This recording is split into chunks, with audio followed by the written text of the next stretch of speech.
PDA versus ODD. First of all, PDA stands for Pathological Demand Avoidance, and ODD stands for Oppositional Defiance Disorder. Now, PDA isn't actually recognized as a singular, lone condition in the diagnostic criteria, unlike ODD, which is a singular condition. PDA instead is actually looked at as, or characterized as, a sort of profile of autism. So, in other words, it's not something that you'll just have on its own. It's something that will be part of your autism. So if you have autism, doesn't mean you have PDA as well, but you might do. So it cannot occur on its own. ODD can as a separate condition altogether. However, both conditions can also co-occur with other conditions like ADHD. So that's what those other videos were about. Now, though they're really similar, they're both behavioural disorders essentially, or both carry lots of characteristics and symptoms to do with extreme behaviours, especially in forms of defiance or arguing or irritability. The main difference to discuss is the underlying causes, basically why they avoid demands or why they're defiant. So PDA is characterised as a defiant disorder, specifically stemming from a sense of anxiety or a feeling of a lack of autonomy or independence. So then they basically pathologically avoid demands that are given to them, or rules or requests.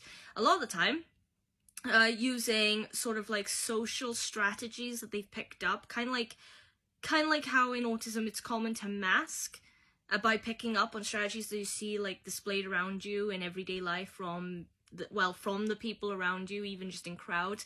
You pick them up, you adopt them, and then you mask. So kind of like that. They use those social strategies, though, specifically to avoid demands. So if a demand comes their way that they don't want to comply with, again, out of sense of anxiety or because they feel like they need to be independent, they want some form of control or autonomy over themselves, then they'll use a social strategy to avoid it. So a lot of the time what that means is when it comes to authority figures, that you'll see that people will see, like parents and teachers or old siblings or grandparents or any kind of caretaker really, will see a sort of pattern of irritability, a refusal to do tasks, arguing, sometimes even blaming their issues or blaming their refusal to do things and the reasons why onto other people to deflect blame. That's something that happens quite commonly as well.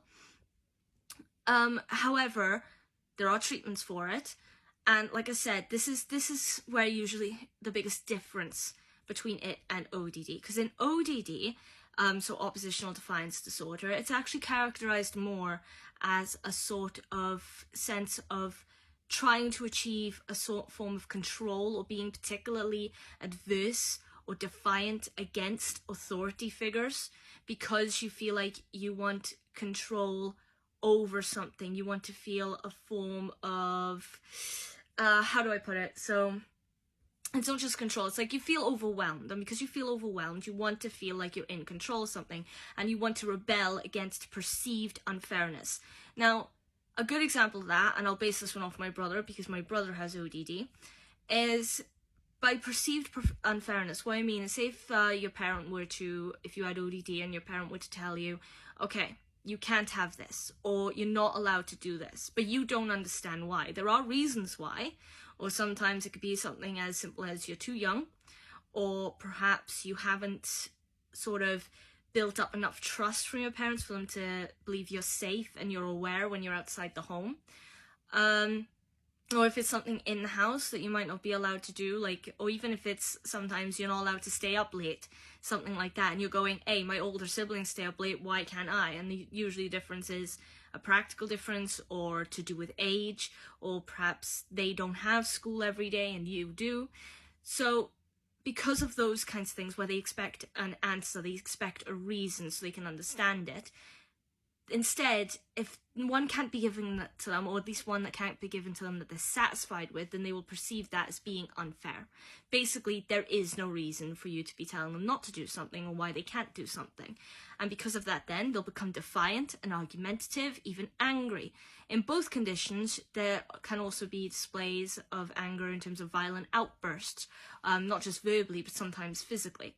So, like my brother, for example, especially when he was younger, there were times where if he got particularly upset or really felt like he was being treated unfairly in any way, even if we were trying to explain, no, you're not, this is why, we're trying to explain to you the reasons, then there were times that he might react violently. For instance, grabbing someone's arm or hitting a wall or something like that, which is something that we had to work on him with to try and manage it, to outgrow it. Luckily, one of my brothers actually has a few anger issues of his own that stem from forms of anxiety to do with autism, and because of that, he went to an anger like an anger therapy thing in the school, and he learned a lot of strategies to deal with that anger, to let it out. Don't pent it up, let it out. And he kind of taught that to our brother, who's much better at controlling himself, calming down, but he still has outbursts from time to time. So again, the main differences in both PDA and ODD is the underlying causes, the motivations for why they are defiant.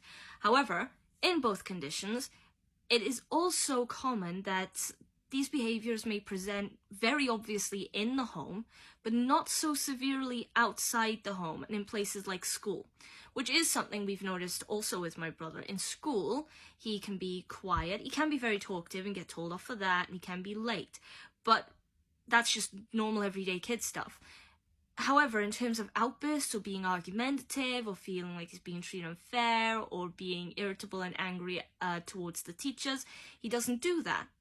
But when he comes home, any request or any thing that he perceives as an order or demand, even something simple like turning off the light switch, taking your plate out, picking his coat up off the floor, he can perceive as being demand, as being a form of trying to take away his ability to be in control, and then he'll react quite severely.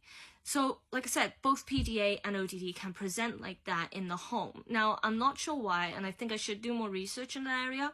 My guess would be perhaps it's because in the home you feel more comfortable. A lot of the time, let's be honest, with kids can feel like perhaps they can get away with more things because there's less eyes on them, there's less people to stand and say, hang on, no, you can't do that. But that's why it's important for parents, especially if someone has PDA, ODD, to find the right treatments, because that's the other biggest difference. Not just the underlying causes, but also the treatments and strategies for dealing with the outbursts of PDA and ODD are different. So with PDA, because it usually stems from a form of anxiety and feeling of needing to be autonomous, then usually there's therapies or strategies focused on reducing anxiety and making them feel a little more confident, a little more in control anyway, and like reducing that anxiety to make them feel like they have a better sense of self-esteem and a little bit more awareness perhaps about the demands and the orders being given to them and why they might be given to them, so they're not unfair, they're not uncommon, it's not like they're being picked on, it's not like they're being forced to be dependent on someone else. Sometimes it's just something like you're in school or you're in work or you're in the house and people are asking you to do something, because it's just not just big tasks, it's also basic tasks. So it's not just like if you're a kid and you have one of these, then you're told do your homework and you get angry. Lots of kids do that because they'd rather be playing their video games or watching TV or something like that. It's more complicated because it's not just tasks like that. Like I said, it's even little things. Like, can you get this for me? Can you do that for me? Just because perhaps in practical sense they happen to be passing that way anyway. So you're thinking, well, it's convenient, isn't it? And they'll perceive that as you ordering them around. A lot of time my brother complains, why am I asked to do everything? And he's not. And it's just when you go, can you take this upstairs? Can you do this for me, please?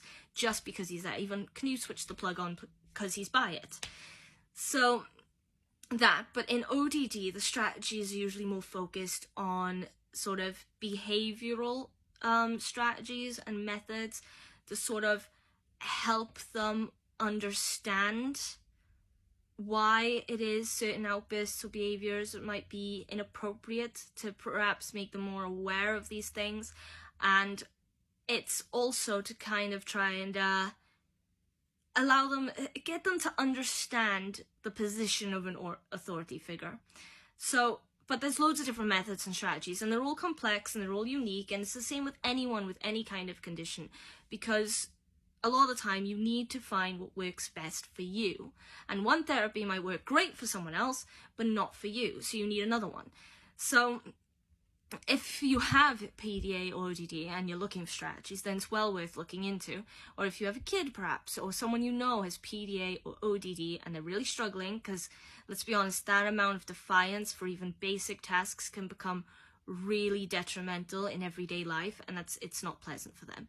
So if you know someone, it's also worth looking into strategies for them or helping them do it. Anyway, those are the main differences and similarities between PDA and ODD. And so if you liked the video, please leave a like and follow me on TikTok. Also, if you have any thoughts and opinions on what I said, put it in the comments. Also, questions and requests for future videos. Also, repost the video. Good for awareness, good for motivation. And subscribe to the YouTube channel if you're interested. Other than that, I have nothing more to say on ODD or PDA, for now at least, until something new pops up perhaps. In my next videos, I'm going to be looking at usual ADHD and autism, and I'm going to be starting live soon, so if you're interested, keep an eye out for that. Aside from that, just have a great day, and hopefully I'll see you in the next video. Till then, bye!